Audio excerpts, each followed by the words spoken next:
In honor of our morning switcheroo, I am going to be talking about shame, vulnerability, and storytelling. Easy topics, right? Of course, Our Lady of Shame and Vulnerability, Dr. Brene Brown, will be joining us. I first read her book in 2015 when I was a senior in college, and I was on the precipice of throwing everything I had ever known as safe out the window. You see, the summer before, I fell in love. And not the things are wonderful and I'm experiencing a lovely phenomenon that our world celebrates kind of love, but the kind where you realize that how you love is not accepted by your friends, your religion, and your family. The queer kind. I fell in love with a woman who to me embodied perfection. Her laugh was infectious. She was a brilliant thinker and speaker. She wrote poetry that was raw and healing, and my 22-year-old self was smitten. Growing up in the Southern Baptist churches in the early 2000s meant purity culture was a major part of my upbringing, and it absolutely shaped my dating experience in life. It actually taught me that dating was frowned upon, so much so that it was a goal to only date the person that you end up marrying. And a special achievement was unlocked if you were brave and bold enough to have your very first kiss be during the wedding ceremony. If you were really dedicated, like I clearly was, you had a purity ring and a card that you signed pledging to be pure for your future gender binary appropriate spouse. I carried such fervor into my college experience as well. My undergraduate is a small conservative Baptist university in Oklahoma. It's so conservative that the ban on dancing was lifted my freshman year of 2011. Reminder, Footloose came out February 17, 1984, so my college was a bit socially delayed. I attended this university because I wanted to be a minister, and that school was the only avenue I knew to take. I knew I'd be rustling feathers by trying to be a minister as an assigned female at birth person, but I had no idea how emotionally and spiritually taxing my college experience was going to be. But alas, it was my dream school, so of course I went. For years, I wrestled and fought with the theology and teachings on that campus. I wasn't allowed to take preaching classes because women were not allowed to preach. So instead, I took every class that I could over the Christian biblical texts and scriptures. I earned good grades, excelled at presenting arguments both biblically and theologically grounded, and actively angered every single misogynist in my coursework. And I was miserable the whole time. By my junior year, I knew that I not only wanted to be a minister, but I wanted to be a pastor. And that is a whole nother clam bake to go to. I knew that I wanted to be a person whom others could bring their questions, doubts, curiosities, hurts, and celebrations. I knew that, and I decided to take the risk in seeking another minister who knew my struggles. So I applied to be a pastoral intern at a church who was run by a female pastor whose youngest sister was my friend at college. That summer, I learned more about myself and who I wanted to be in the world. I was finally in a place where obstacles weren't deliberately put in my path, and I could simply be with people and serve them. And then I fell in love. That love that I mentioned earlier, the queer kind, the hard kind. That love brought me face to face with the reality that I had some choices ahead of me. For the first time in my life, I felt free and excited to be me. I didn't care about the cost of freedoms because I had paid that price over and over again already. I was ready to break out of the small, boxed-in world that was conservative Christianity. I was ready to be me. So when the summer ended, I returned for my final year of college. I worked 3 jobs and barely slept.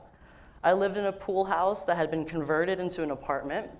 It was owned by my college mentors who were more than family for me. I pushed through that first semester and spent every penny I had on bills and seeing my girlfriend who lived in a different state. About as queer as she comes, right? During that semester, my mentor was pregnant with twins. For background info, this couple had experienced multiple miscarriages throughout their marriage, and their first child was seen as a miracle. I was one of the first people they told. They found out and let me know the night before I left for my summer internship. We were over the moon, and I called every week to see how everyone was doing. By August, the doctors had actually discovered that the twins were girls. By September, the doctors discovered that the girls were battling TTTS, or twin-to-twin transfusion syndrome.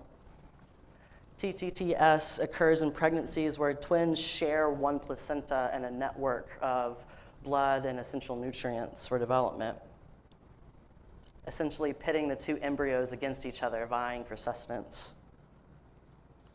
By October, we were praying that just one of the girls would make it. By November, both of the girls were born and died within an hour. I can still remember rushing to the hospital to sit in the waiting room to hear if my mentor was alive or not after having a full-body miscarriage that almost killed her. She made it through, and a few weeks later returned home. During that time, I talked to my girlfriend every night that I could. She cried with me. She listened to me the best that she could, but I was a mess. I had no one to sit with me, no one to talk to, no one to help understand. Unbeknownst to me, my mentor was catching on that I might be in a secret relationship.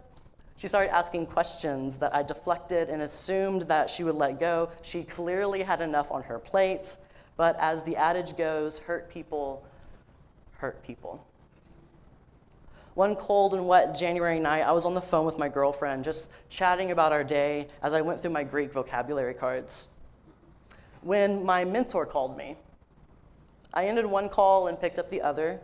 She asked me to come into the kitchen. Now, bear in mind, it was 11 o'clock at night, so I was immediately worried that something horrible had happened. I walked across the backyard and came into the house from the back door.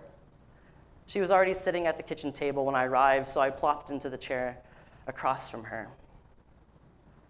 3 hours later, I left the house, walked across the dark yard to my apartment, went inside, and wept. She had figured everything out. She discerned who I was dating, and she attacked me on every front possible. The problem with knowing someone for years and telling them about every wound you've ever experienced is they have the ability to use that against you. They cut through your armor with ease and can puncture your soul so quickly. My mentor was hurting, and I was her punching bag. She kicked me out of her life. That night, I lost connection for the first time that I ever had with someone who made me feel safe and seen. I lost my first chosen family. I lost my sense of security. I lost myself as words she screamed roared in my ears for the next weeks, months, and even now, all these many years later. Forbidden love, violent reactions, heart-wrenching loss. I wonder what you're feeling as you hear this retelling of my story. I wonder where your body is tense. I wonder what kind of reactions you may be having inside. This is the power of storytelling. Storytelling not only creates the ability for the speaker to unpack and re-experience things they had in their life, but it also puts you as the listener in a place where you experience something that is outside of your world. Dr. Brown teaches that courage is a Latin word. Its root cor means heart. Courage originally meant to speak one's mind by telling all of one's heart. In other words, telling a story of who you are with your whole being. Storytelling is more than just hearing or reading words. It's more than a captivating use of a speaker's voice or vernacular. Storytelling is exposure. And this radically goes against everything we think we know. In our culture, we are raised to pick ourselves up, make ourselves out to be the heroes. We are the wielders of power and might. In our childhood stories, we slay dragons, marry the correctly gendered prince or princess, and become the rulers of our domain. But do we really? In her TED Talk, Dr. Brown said this about us. We are the most in-debt, obese, addicted, and medicated adult cohort in US history. We are the generations of people who don't tell our stories. And if we do, we're like all of our Facebook buds and we only show the good sides. Rarely do we expose ourselves with all of our thoughts, faults, insecurities, failures. We tell tall tales of put-together families, well-organized schedules, and financial security. All the while, we are buried in self-loathing, doubt, and fear that someone will eventually find out that we are actually train wrecks. But here's the reality. None of us have it all together. And we know that pretty inherently. Our bullshit radars are fully functional, but for some reason, we think we've got everyone else fooled. And in order to do so, we shove our hardest, most hurt-filled stories deep, deep down to the point where we can pile other things on top of them. We've pushed everything out of sight and out of mind. But in order to have community, we have to expose ourselves. We must out ourselves. All of our flaws, failures, frailties, we must reveal our vulnerabilities to one another and be in this space respecting and loving all of who we are to each other. How do we do this? Brené Brown says that we can't practice compassion with other people if we cannot treat ourselves kindly. Connection is a result of authenticity. She goes on to say, you have to let go of who you think you should be in order to be who you are, which is something that you absolutely have to do in order to experience connection. Vulnerability is necessary. The willingness to do something where there are no guarantees, when we can't plan for success, when we can't make it work. Vulnerability, shame, storytelling. You can't have one without the others. There are parts of my story that I shared earlier that many in my life have no idea. And that is because I'm ashamed. I'm ashamed of the kid who found a place to belong only to be kicked out and rejected. I'm embarrassed of the kid who kept secrets so she could keep someone in her life who treated her as a deep, dark secret. And I'm ashamed of the kid inside who is still hurting from those wounds. And I'm also proud of that kid and how she made me into who I am becoming today. Without those scars, I would never know compassion. Without those fears, I would actually never know peace. Without those experiences, I would never know what it means to see people as unhealed, hurting kids and not my enemies. Stories change us. They radically put us in another's shoes. They force us to reconcile that our way of being is not the only way to live. But stories without vulnerability are just tall tales meant to entertain.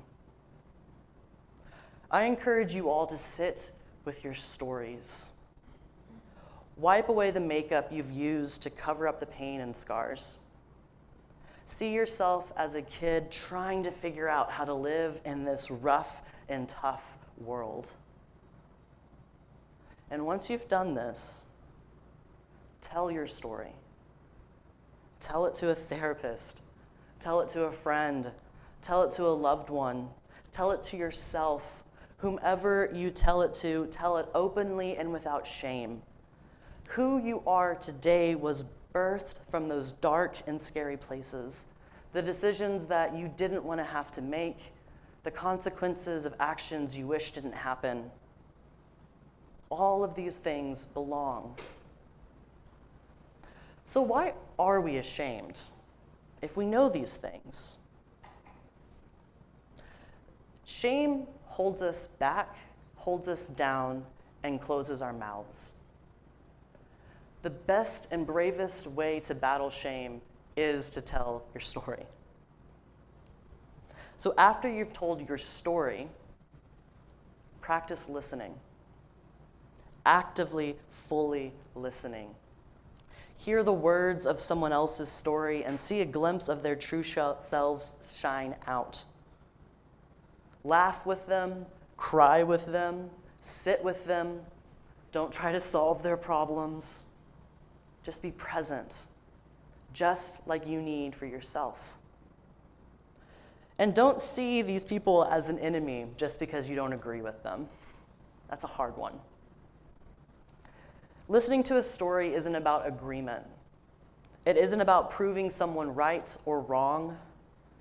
Listening to a story is about seeing the world through another person's eyes and experience, and then having the compassion to celebrate their vulnerability.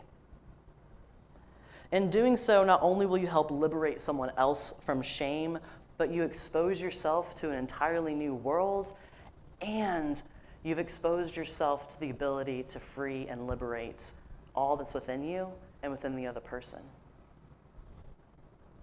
And who knows?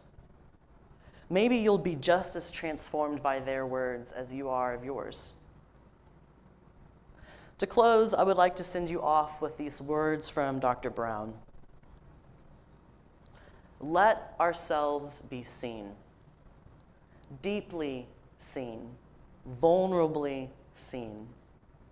To love with our whole hearts, to practice gratitude and joy in those moments of terror, just to be able to stop and instead of catastrophizing what might happen, say, I'm just so grateful because to feel this means that I am being vulnerable, which means I am alive. Believe that we are enough. Because when we work from a place that says, I am enough, we stop screaming and start listening. We're kinder and gentler to the people around us, and we're kinder and gentler to ourselves. May it be so. Amen.